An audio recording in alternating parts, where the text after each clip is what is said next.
আসসালামু আলাইকুম। অনুসন্ধানী বাংলা টিভির পক্ষ থেকে সবাইকে স্বাগতম। আপনাদের সাথে আছি আমি মসরু। বিরামপুরে হত্যা মামলায় উপজেলা ছাত্রলীগ সভাপতি ও আওয়ামী লীগ নেতা গ্রেপ্তার।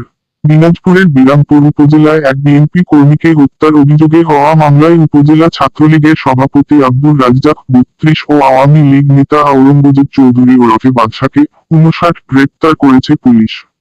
গতকাল রাত ১১টার দিকে ঢাকার মোহাম্মদপুর এলাকা থেকে র্যাবের সহযোগিতায় তাদের গ্রেপ্তার করে বিরামপুর থানা পুলিশ।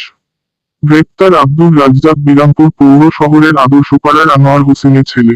তিনি নিষিদ্ধ সংগঠন ছাত্রলীগের বিরামপুর উপজেলা শাখার সভাপতি। অপর আসামি আওরঙ্গজেব চৌধুরী ওরফে বাদশা বিরামপুর উপজেলার জুতোবানি ইউনিয়নের একই গ্রামের প্রয়াত নজিবুর রহমান চৌধুরীর ছেলে। তিনি ওই ইউনিয়ন আওয়ামী লীগের সহসভাপতি। তাদের গ্রেপ্তারের বিষয়টি বিরামপুর থানার ভারপ্রাপ্ত কর্মকর্তা ওসি মমতাজুল হক প্রথম আলোকে নিশ্চিত করেছেন। বিএনপি কর্মী রশিদুল ইসলামকে হত্যার অভিযোগে গত বছরের ২৫শে অক্টোবর বিপ্লব আলম ওরফে বিলু ৪৭ নামের একজন বিরামপুর থানায় একটি মামলা করেন। বাদী বিপ্লব আলম উপজেলার কাটলা ইউনিয়নের উত্তর দাউদপুর গ্রামের বাসিন্দা। এই মামলায় প্রধান আসামি দিনাজপুর -৬ আসনের সাবেক সংসদ সদস্য শিবলি সাদিক।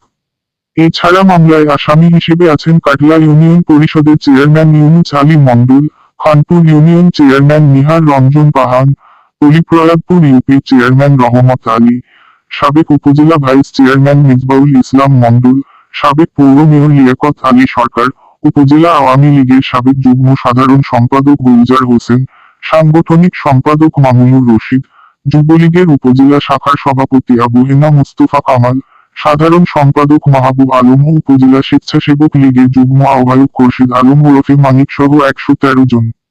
মামলায় ২৫০ থেকে ৩০০ জনকে অজ্ঞাতনামা আসামি করা হয়েছে।